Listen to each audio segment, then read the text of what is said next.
ဘုန်းကြီးတို့ရဲ့အမြင်တွေကအများအားမှန်နေတယ်လို့ပြောလို့မရ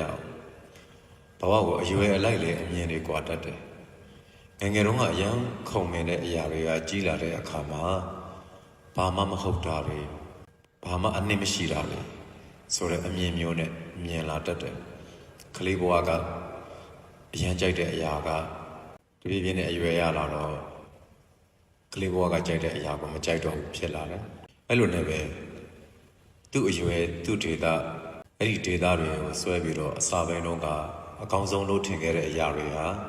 တကယ်ကာလတွေကြာညောင်းလာလို့တော့၎င်းလောကကိုပို့ပြီးတော့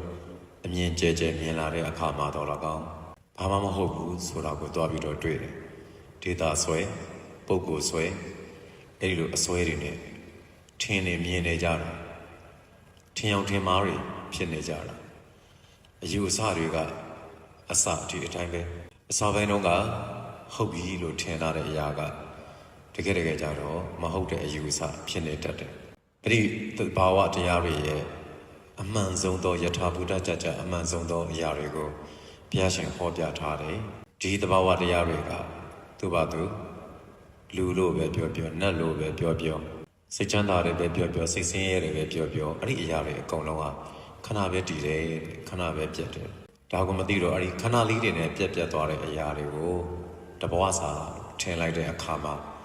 အဲ့ဒီမှာဘဝပြတ်တတ်တယ်တက္ကနာစာလေးတွေပဲကြုံပြီးတော့ဒီတက္ကနာစာလောက်ကလေးအတွက်ပင်ပန်းကြတာကိုလည်းတွေ့ရတယ်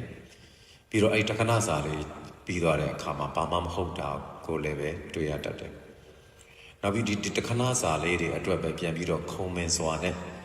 စိတ်ရိုင်းတွေဝင်နေပြန်တယ်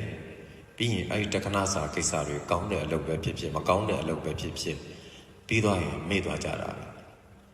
ဆွဲလန်းနေတယ်တသက်လုံးသတိရနေတယ်ဆိုတာမျိုးရှိကောင်းရှိတော်လည်းပဲအဲ့လိုအများဆာမဟုတ်ပါဘူးဒီတယောက်ကိုဒီအချိန်မှာတအားချစ်ပါတယ်ဆိုပေမဲ့နှစ်တည်းလတွေကြာသွားတဲ့အချိန်ကြာလို့ရှိရင်ချစ်ချင်မှချစ်တော့တာဒီတယောက်ကိုတအား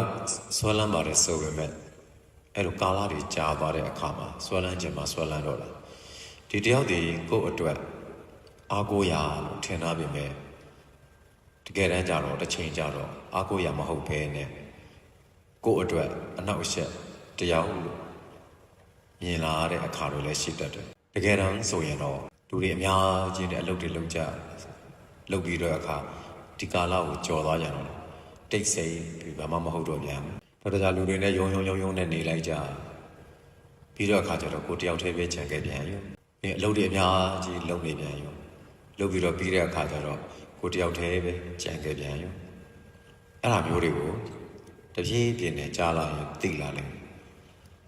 ဒီလိုဆိုတော့တည်ငါအလေးတွေဒီလိုနဲ့ပျော်မလားလို့ဒီလိုနဲ့တွေးကြည့်တည်ငါလေးပြီးတော့ကိုတယောက်တည်းပဲကိုဘဝခရီးကိုဆက်ရှောက်ရတာပဲပျော်သည်ဖြစ်စေပြင်းသည်ဖြစ်စေစိတ်ဆင်းရဲသည်ဖြစ်စေစိတ်ချမ်းသာသည်ဖြစ်စေကိုပဲရင်ဆိုင်ရတာအဲ့တော့တည်ငါတွေပါလားလို့ကြိုတင်ပြီးတော့သိထားမယ်ဆိုရင်သက်သာတယ်အဲ့တည်ငါတွေရဲ့အတွက်ကိုအချိန်အကုန်မခံဘဲနဲ့အနစ်နာမခံဘဲနဲ့တည်ငါတွေအတွင်းမှာပြီးရင်လည်းပျောက်သွားမယ့်အရာတွေအတွက်ကိုအချိန်ကုန်မခံဘဲနဲ့တကယ်အနှစ်ကျန်တဲ့အရာတွေကိုပဲလုပ်ဖို့စဉ်းစားရမယ်လုပ်ရမယ်လုပ်လိုက်တဲ့10မိနစ်လောက်အလုပ်လုပ်လိုက်တဲ့ကိစ္စကလည်းကိုယ့်အတွက်ပြစ္ဆုတ်ပံဘဝအတွက်တမလွန်ဘဝအတွက်